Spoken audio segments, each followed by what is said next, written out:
Bonjour et bienvenue à ce direct de l'Institut des hautes études de l'éducation et de la formation sur le thème de la lutte contre les discriminations.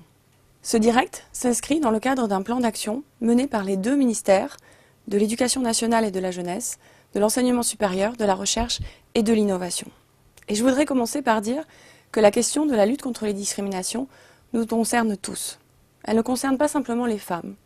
Elle ne concerne pas simplement les personnes issues des minorités visibles. Elle ne concerne pas simplement les personnes en situation de handicap. Elle ne concerne pas simplement les jeunes, les seniors. Elle ne concerne pas simplement les femmes enceintes, pas simplement les catholiques, les musulmans, les juifs. Elle nous concerne tous.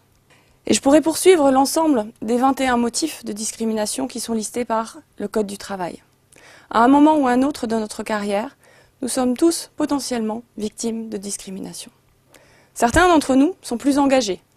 C'est le cas notamment, et je voudrais les saluer, des référents et des formateurs pour l'égalité et la lutte contre les discriminations qui ont été identifiés dans les académies et les établissements d'enseignement supérieur. Certains d'entre nous sont plus engagés et c'est important qu'ils puissent conduire le mouvement collectif en faveur de la lutte contre les discriminations. Et c'est important aussi de ne marginaliser personne dans cette approche qui vise à produire plus d'égalité dans notre société, dans notre milieu professionnel. Le contexte de la fonction publique est un contexte qui est a priori favorable.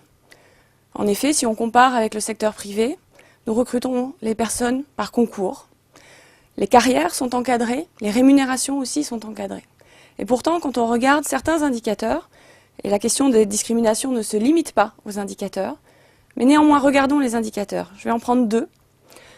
Un premier qui porte sur la question de la représentation des immigrés dans la fonction publique. Aujourd'hui, on estime qu'à peu près 10% de la population française est immigrée. C'est seulement 5% des agents de la fonction publique. Je vais prendre un deuxième indicateur qui est celui de la représentation des femmes dans la fonction publique. Sur ce sujet, nous avons beaucoup progressé. Les femmes représentent 50% de la population française, mais elles ne représentent que 39% des catégories A+ de la fonction publique. Alors je souhaite que l'ensemble des actions qui sont mises en œuvre dans ce plan d'action pour la lutte contre les discriminations des deux ministères puissent être menées de façon constructive et surtout effective. Et je vous souhaite à tous un très bon direct de l'Institut des hautes études de l'éducation et de la formation.